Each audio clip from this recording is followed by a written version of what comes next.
Merhaba değerli dostlarım. Beni tanımayanlar için ben Uğur Ceylan, avukatım. TÜİK ve Merkez Bankası Aralık ayı konut satış istatistiklerini açıkladı. Ben de hiç durur muyum? Hızlı bir şekilde sizlere bu videoyu hazırlıyorum. Bu videoda anlattıklarımın hiçbirisi yatırım tavsiyesi değildir arkadaşlar. Sadece kendi fikirlerimdir. Yine muhteşem bir video olacak. Hazırsanız hiç vakit kaybetmeden başlayalım. Türkiye genelinde konut satışları 2024 yılında bir önceki yıla göre %20,6 oranında artarak 1.478.025 oldu. Konut satış sayısının en fazla olduğu iller sırasıyla 239.213 ile İstanbul, 134.046 ile Ankara ve 80.398 ile İzmir olurken en az olduğu iller sırasıyla 755 ile Ardahan, 958 ile Hakkari ve 999 ile Bayburt olarak gerçekleşti. Hatırlarsınız bir önceki videomda, özellikle Haziran ayındaki videolarımda konutun satış oranlarına göre konutun dip seviyelerde olduğunu söylemiştim. Biliyorsunuz 2023'te konut satış noktasında daha sınırlı bir yıl olmuştu. 2024'te ise konut satış noktasında önceki senelerde yani 2022 ve öncesi için hemen hemen eşit seviyelere geldi. Bu aslında bence şunu gösteriyor. Konut fiyatları bize her ne kadar pahalı gelse de her konut için bahsetmiyorum tabii ki. Bu arada piyasa durumu yavaş yavaş sindirdi ve dengelemeye başladı. Ve insanlar artık konut alımlarına başladılar. Ekranda gördüğünüz grafikte konut satışlarının özellikle Aralık ayında çok ciddi oranda arttığını gözlemliyoruz. Konut fiyatlarının artacağı beklentisi özellikle 6. aydan itibaren Aralık ayında içine alacak şekilde insanların konuta yöneldiğini gözlemliyoruz. Piyasada az miktarda konut olmasına rağmen ciddi bir talep olduğunu gözlemliyoruz. Enflasyon bu kadar yüksek olduğu ve kira amortisman sürelerinin 10-12 yıla kadar gerilediği bir dönemde doğru konut tercihi yapanların çok güzel kazançlar sağlayabileceği dönemlerdeyiz dostlarım. Ama tabii ki tercihlerini güzel yapanlar için söylüyorum. Yani pahalı konutlar almayanlar için. Yani fiyat kazanç oranları yüksek konut alanlar için söylüyorum. Şimdi bir önceki analiz videomda da hatırlarsınız şöyle bir şeyden bahsetmiştik. Suriyelilerin Suriye'deki savaşın bitmesi nedeniyle Suriyelilerin ülkesine döneceği bir beklentisi vardı. Bu konuşuluyordu TV kanallarında ama ülkemizdeki verilere göre yaklaşık 3 milyon Suriyelinin birçoğunun ülkesine dönmesi beklentisi bir nevi azaldı. Çünkü şu ana kadar yaklaşık 50 bin 60 bin civarında Suriyelinin ülkesine döndüğü bilgisi var. Yine onların da çoğunun tekrar Türkiye'ye gelebilme ihtimali çok yüksek. Çünkü insanlar oraya gidiyor, bakıyorlar evleri var mı yok mu? Yoksa insan ne yapacak? Kurulu düzeni var Türkiye'de. Türkiye'ye geri gelecek yani orada kalmayacak. Bu şekilde Türkiye'deki evine geri yerleşecek.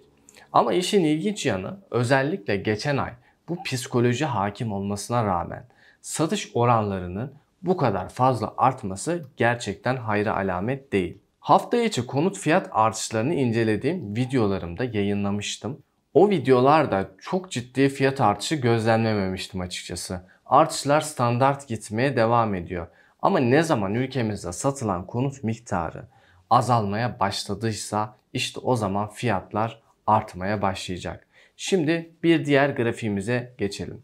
Türkiye genelinde konut satışları Aralık ayında bir önceki yılın aynı ayına göre %53,4 oranında artarak 212.637 oldu. İpotekli konut satışları ise 23.277 olarak gerçekleşti. Türkiye genelinde ipotekli konut satışları Aralık ayında bir önceki yılın aynı ayına göre %285,3 oranında artarak 23.277 oldu. 2024 yılında gerçekleşen ipotekli konut satışları ise bir önceki yıla göre %10,8 oranında azalarak 158.486 oldu. Toplam konut satışları içinde ipotekli satışların payı Aralık ayında %10,9, 2024 yılında ise %10,7 olarak gerçekleşti. Şimdi bu verilere bakacak olursak geçen senenin Aralık ayına göre gerçekten %285'lik bir artış var. Efsane bir artış. Geçmiş Kasım ayıyla oranlarsak kredili satışları ve peşin satışlar %30 artmışken kredili satışlar %10 artmış. İnsanlar kredi çekemediği için dar kesim özellikle konut alamıyor. Sadece kıyıda köşede parası olan insanlar konut alabiliyor. Ya da ilk konutunu alan kişilere %50 konut kredisi çıkabiliyor. En son çıkabiliyordu yani. Şu an çıkabiliyor mu bilmiyorum. Ama bu kişiler alabiliyor. Perşembe günü Merkez Bankası da faiz indirimi yaptı. Her ne kadar bu faiz indirimini yaptıysa da hala faiz miktarı yani faiz oranları yüksek olduğu için yatırımcı bankaya kredi çekerek borçlanmak istemiyor. Çünkü yüksek faizler. Ve şunu da söylemek istiyorum değerli arkadaşlarım. Mesela Merkez Bankası faiz indirimi yapmadan önce faiz indirimi yapacağını ben nasıl anlıyorum? Aslında basit de sayılabilecek bir teknik. Telefonunuza bir sürü faiz indiriminden önce mesajlar geliyor. Yani birkaç gün önce bankalar tarafından mesajlar geliyor. İşte şu kadar kredi limitinizi arttırdık, şu kadar kredi çekebilirsiniz, şu faiz oranlarıyla kredi çekebilirsiniz gibi. Ama tabii her zaman bu doğru sonucu vermiyor. Hani böyle de bir bilgi aklınızda olsun. Kesin bir sonuç vermez arkadaşlar. Bunu da böyle bilin. Ülkemizde şöyle bir gerçek var. Bu gerçekten çok dikkat ettiğim bir konu. Konut alımlarının aslında bu kadar yüksek olmasının sebeplerinden birisini ben kira fiyatları olduğunu düşünüyorum. Kira fiyatları şu an o kadar yüksek ki Twitter'da geçen bir doktor tweet atmış. 65 bin liraya ev kiraladım. Maaşının tamamı neredeyse ev kirasına gidiyor. Ama şöyle de bir durum var. Bu doktorun belki farklı yatırımları olduğu için bunu tolere edebilmiştir. Ya da ettiğini söylüyordu zaten yorumlarda. Ama bunu tolere edemeyecek bir sürü insan var. Yani dolayısıyla 30 bin liraya insanlar 2+1, 3+1 eski eve para ödeyeceğini diyor ki ben 55-60 bin lira gerekiyorsa yüksek faizle kredi çekeyim. Biraz da peşin paramı koyayım. Bu evimi alayım. Aslında çok da mantıklı. Çünkü kira çarpanları çok yükseldi değerli arkadaşlarım. Eskiden 20 sene 30 seneydi. Yani bu 5-10 senelik dönemden için konuşuyorum. Geçenlerde bir YouTube kanalı izledim. Tayvan Adam'da adı yanılmıyorsam. Oradaki işte 1,2 milyon dolara ev almış. Ve diyor ki ben eğer kirada oturmuş olsaydım 1500 dolar kira ödeyecektim. Şöyle bir hesapladım kendi kafamdan. Yıllık 20 bin dolar olsa, yıllık 20 bin dolar kira ödeyecek olsa ortalama amortisman süresi 60 sene. Orası da çok fazla mesela 60 sene. Türkiye'de bu 10-15 senelere kadar evrilmeye başladı. O yüzden insanlar daha çok ev almaya yöneliyor. Böyle bir psikoloji oluştu insanlarda. Asgari ücret 22 bin lira, ev kirası 30 bin lira. Bu arada bu kredili konut verilerinin içerisinde sadece banka kredisiyle ev alan insanlar yok arkadaşlar. Çünkü biliyorsunuz evim şirketleri var. Banka olmayan evim şirketleri. Onlar da ipotekli konut ile devrettikleri için konutları haliyle bu çizelgede olduklarını düşünüyorum. Yani bu istatistiklerin içerisinde olduklarını düşünüyorum. Burada bizi bekleyen en büyük sıkıntı şu. Özellikle kiracılar için faiz düştüğü zaman insanlar ev almaya başlayacak. Ve ev aldıkları için arz ve talep dengesinde yine bozulmalar gerçekleşecek. Talep daha çok olacak, arz az kalmış olacak. Bu talep karşılanmazsa fiyatlar artmaya başlayacak. 2025 yılında TOKİ konutları projeleri olacağı söyleniyor. Bu projeler olacaksa en azından yapılmaları 3 sene sürecek arkadaşlar. O yüzden yani şu aşamada çok fazla konut fiyatlarını etkileyeceğini düşünmüyorum. Ama psikolojik olarak uzun vadede konut fiyatlarını etkileyebilir. Şöyle de bir dezavantajı olacak. TOKİ projelerinin yapılıp insanlara krediyle verilebilmesi için kredilerin ve faizlerin düşmesi gerekiyor. Hal böyle olunca mecburen faizlerin düşmesi gerekecek. Bu beklenti bizim için aslında biraz olumsuz bir senaryo. Tabii ama 3-5 tane ev olan, 10 tane ev olanlar için olumlu. Onlar paralarına birazcık daha para katmış olacaklar. Ama kiracılar için tabii ki olumsuz. Şimdi daha bitmedi arkadaşlar. Videoda çok tatlı grafikler var. Videodan ayrılmayın, pişman olmayın. Bu kanalın amacı zaten hep bir adım önde olmak. Verileri sizlerle o yüzden paylaşıyorum. İlk el konut satış sayısı 76.629 olarak gerçekleşti. Türkiye genelinde ilk el konut satış sayısı Aralık ayında bir önceki yılın aynı ayına göre %49.5 oranında artarak 76.629 oldu. İkinci el konut satışlarında 136.008 konut el değiştirdi. Türkiye genelinde ikinci el konut satış sayısı Aralık ayında bir önceki yılın aynı ayına göre %55.7 oranında artarak 136.008 oldu. Değerli arkadaşlarım, bu grafikte ilk el konut satışlarının daha fazla arttığını gözlemliyorum. Bunun sebepleri muhtemelen bu şirketlerin 1-2 yıl vadeli ödeme planları. Diyor ki bu şirket, örneğin %50 peşin öde, geri kalanını 2 sene içerisinde vadeli olarak öde. Bunu nasıl yapıyorlar? İşte senetle yapıyorlar. İşte vadelendirmek, birbirlerine güveniyorlar. Bu şekilde yapıyorlar. Ama eğer bu ödemeler konut faizini çok ciddi oranda geçiyorsa çok mantıklı gözükmüyor. Ama evleri olanlar için yine de mantıklı olabilir. Çünkü evleri olanlara çok kredi çıkmıyor. Haliyle insanlar artık evleri olsa da yatırım yapmak için böyle kampanyalarla ev almayı tercih edebiliyorlar. Arkadaşlar bu arada hep kredi diyorum ama kredi derken sadece banka kredilerinden bahsetmiyorum. Şimdi katılım bankalarının vermiş olduğu finansmanlar var. Onları da içine alarak anlayın. Krediden kastım hem katılım bankalarından alınan finansman hem de normal bildiğimiz bankalardan alınan kredi işlemi. Şimdi bir diğer grafiğimize geçelim değerli arkadaşlarım. Bu da farklı bir veri. Özellikle bazı illerin bir yıllık değişimlerini gösteriyor. Erzurum, Erzincan, Bayburt, Ağrı, Ardahan, Kars, Iğdır gibi yerler ortalama %44'lük bir yıllık değişim göstermiş.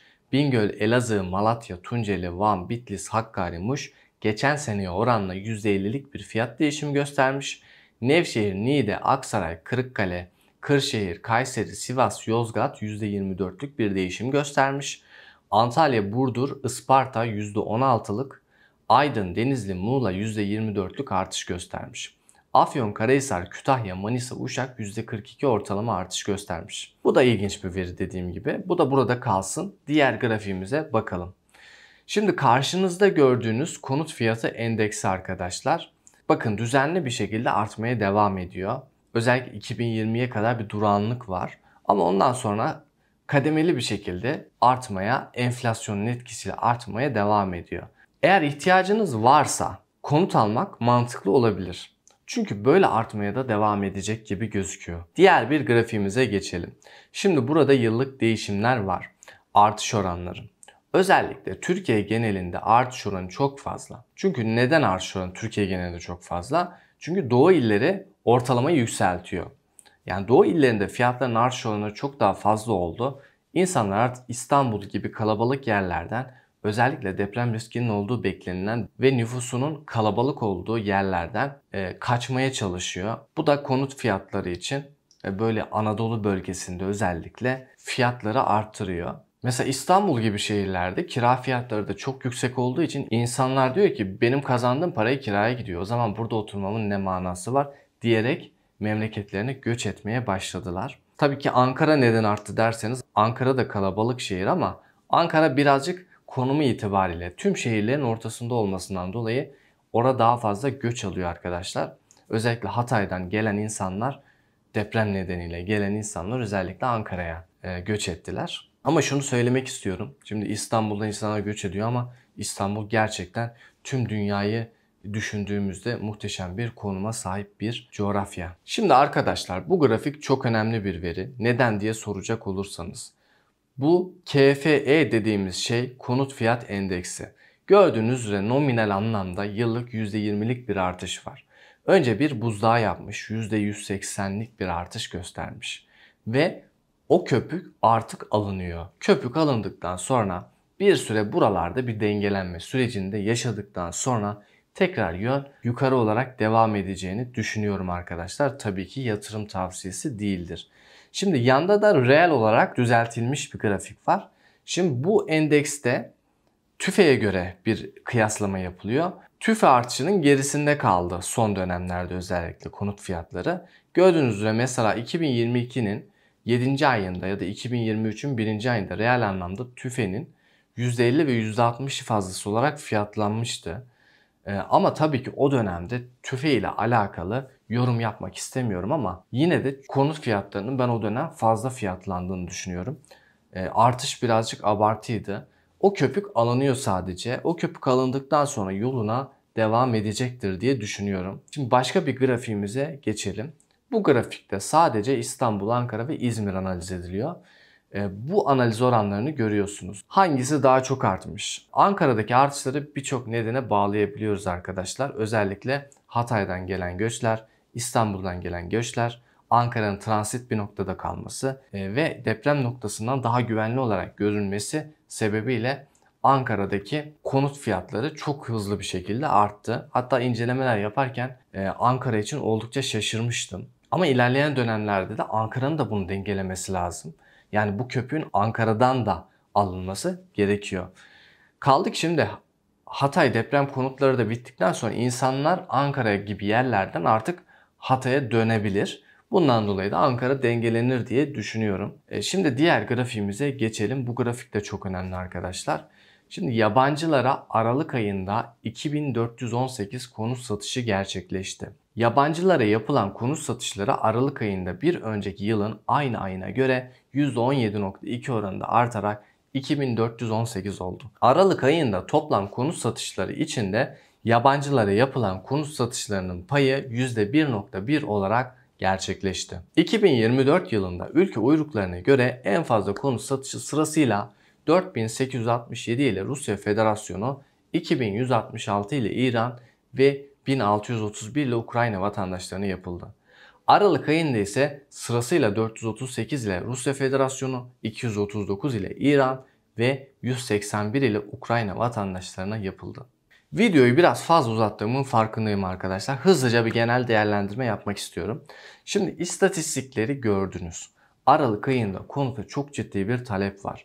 Bu kadar ciddi bir talep olmasına rağmen fiyatların ben son dönemlerde çok hızlı bir şekilde artmadığını gözlemledim. Özellikle son bir aylık değişimlerinde inceliyorum zaten. Ama yanlış anlaşılmasın. Fiyatlar elbette kademeli olarak artıyor ve artmaya da devam ediyor.